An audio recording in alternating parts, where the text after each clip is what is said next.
balita na ika'y mawiwili. Mga nagbabagang kamao, mga buksi. So mga par, matapos nga po nag-viral sa boxing world ang plano ng Japanese monster na Naoya Inoue na posibleng hanggang super featherweight division daw mga idol ang kanyang paglalabanan na division bago ito magretiro sa boxing sports. At matupad nito ang kanyang gusto na maging 6th division champion.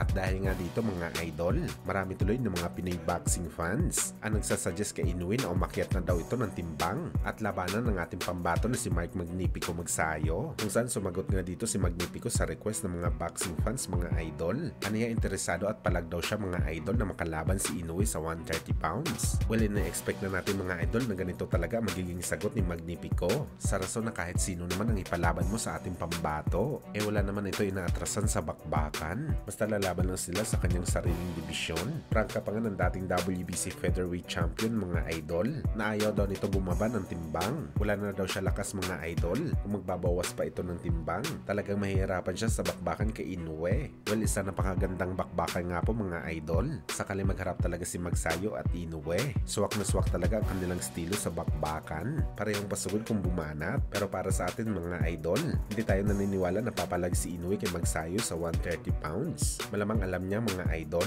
na hindi basta-basta na fighter ang Pinoy. Kung meron man siguro lalabanan si Inoue sa super featherweight mga idol, siguradong mahina at average fighter lamang ito. Yung kaya lang talaga ni Inoue makipag-compete sa bakbakan. Hindi ang kagaya sa laban kay Magsayo. Malakas naman si Inoue mga idol, pero kapag tinamaan ito ng bigat ng kamao ng Pinoy boxer, sigurado magsisisi si Inoue na pinalagan niya ang Pinoy boxer.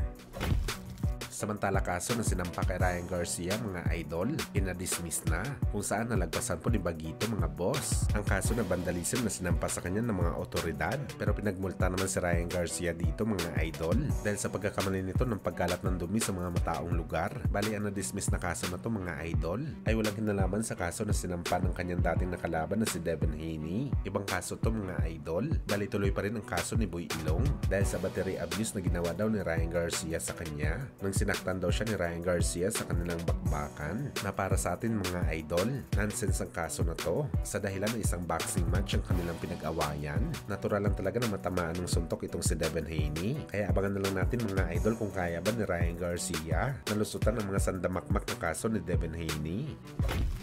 Sa kabilang banda naman mga idol, General Casimero prangka ang sinabi na importante na manalo daw talaga siya sa laban kay Saul Sanchez sa linggo para magpa-impress daw sa mga Japanese boxing fans. Ito lang daw talaga mga idol ang paraan para mapatunayan nito ang kanyang sarili na siya lang daw talaga makakatalo sa Japanese monster. Kaya aasahan po natin mga idol na malahalim mo na performance ang ipapakita ni Casimero dito sa laban niya kay Sanchez. Dito niya daw ipapakita ang lahat sa laban mga idol dahil meron talaga ito pinaghuhugutan sa bakbakan.